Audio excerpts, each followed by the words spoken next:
ETF index mutual funds నేర్చుకుని stock మార్కెట్లో రాణించాలనుకుంటున్నారా? వెంటనే ఈ నెంబర్కి కాల్ చేయండి. నమస్తే, వెల్కమ్ టు సుమన్ టీవీ. నేను పద్మిని. ప్రస్తుతంతో పాటు ప్రముఖ ఆధ్యాత్మికవేత్త, లక్ష్మీ నరసింహస్వామి ఉపాసకురాలు, స్పిరిచువల్ హీలర్ శ్రీమతి స్రవంతి గారు మనతో పాటు ఉన్నారు. మాట్లాడదాం. నమస్తే అక్క. నమస్తే పద్మిని. అక్క, ముందుగా మీకు మహాశివరాత్రి శుభాకాంక్షలు అక్క. మీ అందరికి కూడా ప్రత్యేకంగా పద్మినికి ఎందుకో మహాశివరాత్రి శుభాకాంక్షలు. ప్రత్యేకత అంటే ఏదో ఒక ప్రత్యేకంగా నేను కూడా చెప్పాలి కదా. ఎప్పుడు ఎప్పుడు మీకు కూడా అనే బదులు కొత్తగా చెప్పాలని. నేను మీ మీద అలిగా. ఎందుకో బొంగమూత ఇవే తగ్గించుకుంటే మంచిది. నువ్వు పెట్టలేవులే నా దగ్గర. రాకుండా గాయాబైపోయి ఆ కట్టింగ్ అయినా కట్టింగ్ అనాల్సింది.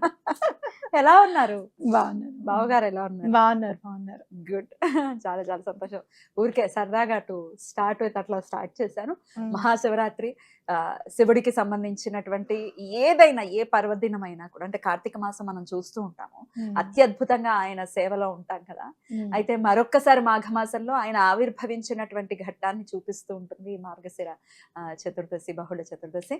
మరి స్వామివారిని ఎలా కొలుచుకోవాలి, అసలే చాలా ఈజీగానే ప్రసన్నం అయిపోతారంటారు కదా. అంతే. ఏమేం చేయొచ్చు ఒక్కసారి? మీ దగ్గర చెమ్ముడు నీళ్లు, మనసు ప్రశాంతంగా నిర్మలంగా 2 చేతులు ఎత్తి దండం పెట్టగలిగితే చాలు ఆ మహాశివుడిని ప్రసన్నం చేసుకోగలుగుతాము అనేది ఖచ్చితంగా చెప్పుకోవాలి పద్మిని. అయితే ఇంకోటి, శివుడు అనగానే ఎవరు అని అనుకుంటే గనక అద్వైతము అని అనుకుంటే, అంటే భగవంతుడికిను భక్తునికి అసలు ఏమాత్రం తేడానే లేదు. ఎప్పుడైతే భగవంతుడి పరంగా, అంటే భగవంతుడు ఏ మార్గంలో అయితే నడిచి చూపించాడో ఆ మార్గంలో గనక భక్తుడు కూడా నడిస్తే భగవంతుడే అవుతాడు అనేది అద్వైతం అన్నమాట. మన శివుడు ఎలాంటి వాడు అని అంటే, ఎంత జిఆర్లకైనా కూడా అర్థం కాని తత్వం అన్నమాట. పడింది. నాకు అదే అనిపించింది. చాలా ఈజీ, సులభ సాధ్యుడు అని అనుకుంటాం. దత్తాత్రేయ స్వామి కూడా అదే చెప్తారు.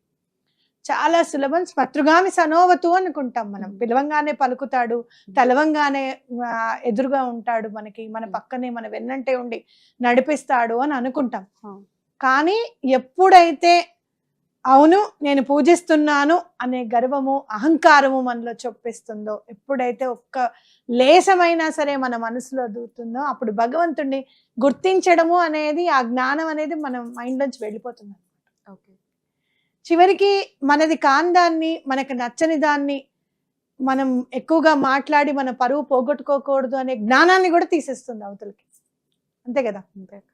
కాబట్టి శివుణ్ణి తెలుసుకోవాలి అని అంటే గనక చాలా పెద్ద మనసు ఉండాలి, విపరీతమైన జ్ఞానాన్ని కూడా, శివాజ్ఞ లేదే చీమైనా కుట్టదని చెప్పి ఆ జ్ఞానాన్ని కూడా ఆయనే మనకి ప్రసాదించారు. ఒకటి గుర్తుపెట్టుకోవాలి, ఏంటి అంటే శివుడు లేకపోతే శవం అవుతాము అనేది గుర్తుపెట్టుకోవాలి. అంతే. లయ అనేది లేకపోతే గనక ఆ శక్తికి ఎక్కడి నుంచి లేచి నిలబడడానికి శక్తికి స్వరూపం అనేది కావాలి. అవునా కదా.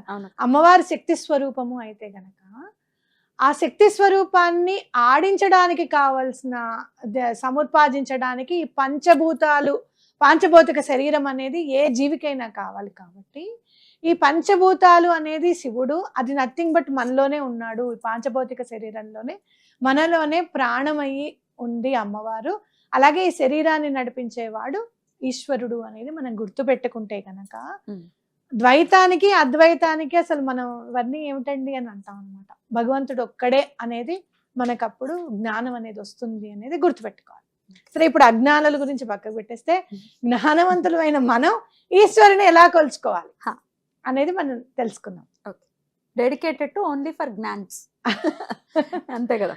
Those who want to become జ్ఞాన్స్. జ్ఞానవంతులు ఎవరైతే జ్ఞానాన్ని సముపాదించుకోవాలనుకునే వాళ్ళకి మనం చెప్పచ్చు. ఎగ్జాక్ట్. అయితే ఇప్పుడు ఏంటంటే, మనం తీసుకుంటే ఇందులో పాంచభౌతిక శరీరము అనేది చూసాం. అంటే పంచభూతాలతో నిర్మితమైన శరీరము. ఇందులో భగవంతుడు అనేవాడు ఈశ్వర రూపంలో ఉన్నాడు అని చెప్పి మనకి అగ్నిలింగం అనేది ఒకటి ఉంది, వాయులింగం అనేది ఒకటి ఉంది, జలలింగం అనేది ఒకటి ఉంది. ఇలా 5 లింగాలు, ఆకాశతత్వంతో చిదంబరంలో ఉన్నాడు స్వామి. ఇట్లా పంచభూతాలతో నిర్మితమై ఉన్నాడు స్వామి కూడా అని చెప్తున్నారు. ఇక్కడ మరి స్వామివారిని మనకి ఎలా అని అంటే గనక అంత స్వామివారిని పంచభూతాలంటే చాలా ఎక్స్టర్నల్, ఎక్కడున్నాయి ఎక్కడ ఇప్పుడు క్లోజ్ చేసేస్తాం పద్మినిట్లో, బాటిల్లో క్లోజ్ చేస్తాం, గాలి ఉంది అందులో, అవునా కాదా? మరి అలాంటి ఈశ్వరుని ఎలా పట్టుకోవాలి అని అంటే నమశివాయ అనే మంత్రంతో ఆయనని ఈజీగా ప్రసన్నం చేసుకోవచ్చు. అర్థమైందా? నకారము, మకారము, శికారము, వకారము, యకారము రూపాల్లో ఆ రూపాలన్నీ కలిపితే శివుడుగా మనకి ఎదురుగుండా కనిపిస్తున్నాడు.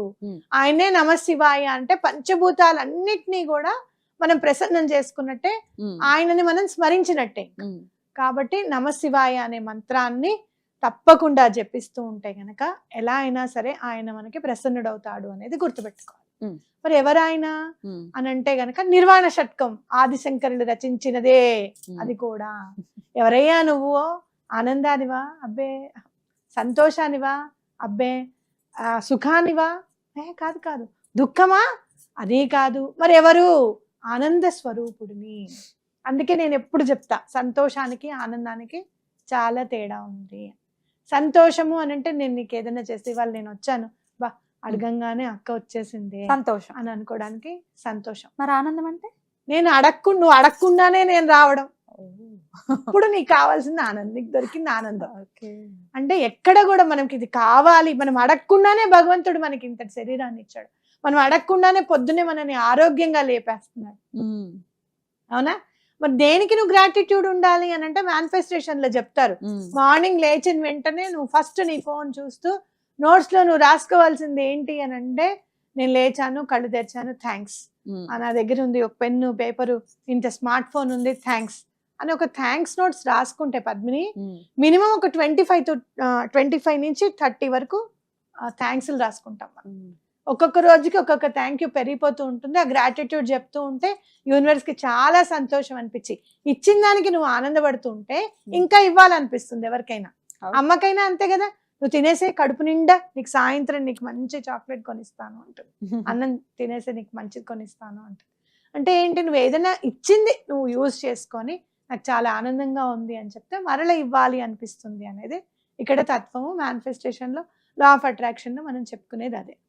మరి నిర్వాణ షట్కంలో మనం చూస్తే గనక ఎవరివయ్యా నువ్వు అని అంటే, నేను ఆనంద స్వరూపుడిని అంటే చిదానందము అని అంటే ఏంటంటే ఇంకా ఆనందాన్ని ఎవరు డిస్టర్బ్ చేయలేరు అనమాట. మీరు చూస్తే గనక జ్యోతి స్వరూపుడైన కాళహస్తీశ్వరుని చూస్తే గనక, వాయులింగం కదా అక్కడ చూస్తే ఆ జ్యోతి స్వరూపంలో కూడా స్వామి కనిపిస్తూ ఉంటారు. ఎక్కడైతే జ్యోతి ఎదురుగుండా ఉంటుందో ఆయన ఉచ్ఛ్వాస నిశ్వాసాలకి మనకి కదులుతూ ఉంటుంది అనమాట జ్యోతి. అంటే ఈశ్వరుడు ఎక్కడున్నాడు అని అంటే చాలా చిన్న చిన్న విషయాల్లో, నేను ఇక్కడ ఉన్నాను, నన్ను చూడు, నేను ఇక్కడే ఉన్నాను అంటాడు. ఎక్కడికో వెళ్ళి గర్భగుడిలోకి వెళ్ళి అమ్మవారిని మనం ఎలా మనం అసలు మనం తాకలేమే, మనం ముట్టుకోలేమే అయ్యవారిని అమ్మవారిని అని అంటే, వాళ్ళందరూ ఎందుకురా, నాలో ఉన్న వాళ్ళందరినీ నువ్వు తాకు అని చెప్పి చెట్టు కింద ఉంటాడు ఈశ్వరుడు లింగ రూపంలో, లింగధారి అయి. చక్కగా స్నానం చేయించవచ్చు, చక్కగా అభిషేకం చేసుకోవచ్చు. ఈసారి మీరు తప్పకుండా మనం చేయాల్సింది ఏంటంటే బిల్వ దళాలతో అర్చన చేయడం అనేది చాలా ఇంపార్టెంట్. ఎలా అయినా సరే 108 తెచ్చుకోండి. బిల్వము అంటే ఎవరు అని అంటే లక్ష్మీదేవి ఉంది బిల్వ రూపంలో, ఆ చెట్టు రూపంలో, ఆ వృక్ష రూపంలో అమ్మవారు ఉంది అనేది మనం గుర్తుపెట్టుకోవాలి. అర్థమైందా? అందుకే పువ్వులు రాకుండా కాయలు కాసే చెట్టు బిల్వం ఒక్కటే. అంటే సృష్టి ఎలా అవుతుంది అని అంటే ఇలా కూడా జరుగుతుంది. పువ్వు పూసే కాయ కాయనక్కర్లేదు, పువ్వు పూయకుండా కూడా నేను కాయ కాయిపించగలను అని చెప్తున్నారు స్వామి అక్కడ. అలాగే 3 త్రిమూర్తులకి కూడా బిల్వము ఈక్వల్ టు అనే చెప్పచ్చు. మీరు అరుణాచలంలో చూస్తే మహాబిల్వాలు కూడా ఉంటాయి, 8-9 వరకు ఉంటాయి, 8 ఆకులు ఉంటాయి. ఈశ్వరుడు ఎంత అంటే అలాంటిది నాకు ఎక్కడన్నా దొరికితే బాగుండని అనుకున్నప్పుడు నేను అరుణాచలం వెళ్ళి గిరిప్రదక్షిణ చేస్తుంటే దొరికి పెద్దది అక్కడి నుంచి తీసుకుని ఇది కావాలనే అడిగాను, ఇది దొరికింది నాకు అని అన్నాను, బుక్ లో పెట్టుకున్నాను. ఈ రోజుకి కూడా చక్కగా బిల్వాళ్ళు 108 బిల్వాళ్లతోనూ చక్కగా మీరు పూజ చేసుకొని అవన్నీ దాచుకోండి. చక్కగా ఎండిపోయిన తర్వాత ఒక కవర్ లో పెట్టుకోండి, ఒక్కొక్కళ్ళకి ఒక్కొక్క బుక్ లో పెట్టుకోమని ఇవ్వండి. మీ ఇంటిల్లి పాది పెట్టుకోండి, మీ ఇంటికి ఎవరైనా వస్తూ ఉంటారు కదా, ఈ బిల్వం బుక్ లో పెట్టుకుంటే చాలా మంచిదిట, ఇంట్లో పెట్టుకుంటే చాలా మంచిదిట అని చెప్పి ఇవ్వండి. అలా ఎవరు తీసుకోవట్లేదండి, చక్కగా ఒక డబ్బాలో పోసి అలా పెట్టుకోండి. ఆ బిల్వాలు చక్కగా స్వామివారికి చేసిన పూజ ఎండిపోయిన తర్వాత మళ్ళీ తడి తగలకుండా అలా పెట్టుకోండి. అలానే ఉంటాయి సంవత్సరం పొడుగుతా లక్ష్మీదేవికి బిల్వం ఎక్కడుంటే లక్ష్మీదేవి అక్కడికి వచ్చేస్తుంది. ఈశ్వరుడి పూజ ఎక్కడైతే ఉంటుందో ఆవిడ అక్కడ హాజరు వేసుకుంటుంది. నేను ఉన్నాను అని అంటుంది. నేను ఒక చోట చదివాను, ఆవిడ సూత్రాల్లో శివలింగం ఉంటుంది, అంత ఇష్టంట శివుడు అని అంట. మనం చూస్తే గనక మరి ఎవరయ్యా ఆ పార్వతిని ఇచ్చి పెళ్లి చేసేటప్పుడు ఎవరు అని అంటే నారాయణుడే కాళ్ళు గడిచాడు, నేనున్నాను అని చెప్పి పార్వతీదేవికి అన్నగా.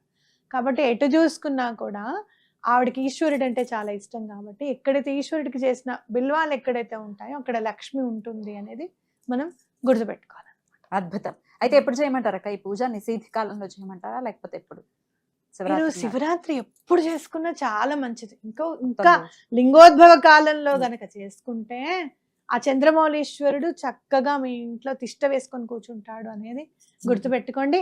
తప్పకుండా ఆ రోజు మనం పరమాచార్య గారిని కూడా గుర్తు చేసుకొని, ఆదిశంకర్ల వారిని కూడా గుర్తు చేసుకొని, మరి మీరు ఆదిశంకర్ల వారిని నాకు ఒక్కొక్కసారి బాధ అనిపిస్తుంది. ఆదిశంకర్ల వారిని అంటే మరి కనకదార స్తోత్రం చదివేటప్పుడు బహుశా ఆయన రాశారండి అని చెప్పి వీళ్ళు చదవరో ఏమిటో పాపం కదా, జాలి పడాలి కదా.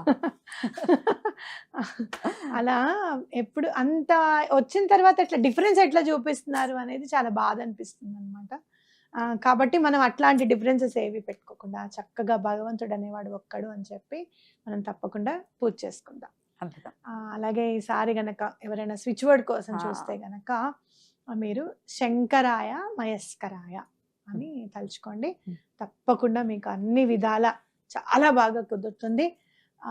అలాగే స్వామి వారికి జ్యోతి రూపంలో మీకు 11 కావాలంటే 11, 21 కావాలంటే 21, ఎన్ని దీపాలు వెలిగిస్తే అంత కర్మ కరిగిపోతుంది అనేది గుర్తుపెట్టుకోండి. అలాగే ఇక్కడ మనం చూసుకుంటే గనక చతుర్దశి తిథి నాడు మనం స్వామిని ఎప్పుడు కూడా శివరాత్రి, మాఘ శివరాత్రి, మహాశివరాత్రి, మిగతా అన్ని మాసాల్లో వచ్చే చతుర్దశి కూడా మాస శివరాత్రి. అమ్మవారు ఎవరు? నిత్య దేవతల్లో ఉన్న అమ్మవారు ఎవరు అంటే జ్వాలామాలిని అమ్మవారు. జ్వాలామాలిని అని అంటే మొత్తం ఫైర్ నంతా కూడా మాలలుగా వేసుకున్నారనమాట.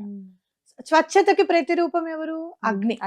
అంటే ఎలాంటి బాధలైనా సరే ఆవిడ నశింపజేస్తుంది అనేది గుర్తు. అలాగే నెక్స్ట్ వచ్చేది అమావాస్య.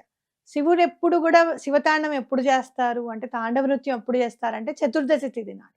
అంటే మొత్తం వచ్చే చీకటినంతా కూడా నేను పారద్రోలేస్తాను, రేపటి చీకటిని పారద్రోలుతాను అని ఒక రోజు ముందే చెప్తున్నారు మనకి.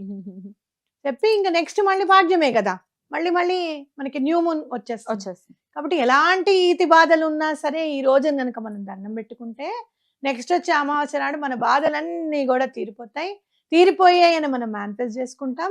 ఆ నెక్స్ట్ టైం నుంచి మంచి జరుగుతుంది చక్కగా. This is the beauty. ఎంత అద్భుతంగా చెప్పారు. Thank you so very much. Miss అవుతానేమో అని అనుకున్నాను. Thank you so very much. మరొకసారి మీకు మహాశివరాత్రి శుభాకాంక్షలక్క. నమస్తే. నమశివాయ. అరుణాచల అరుణాచల అరుణాచల.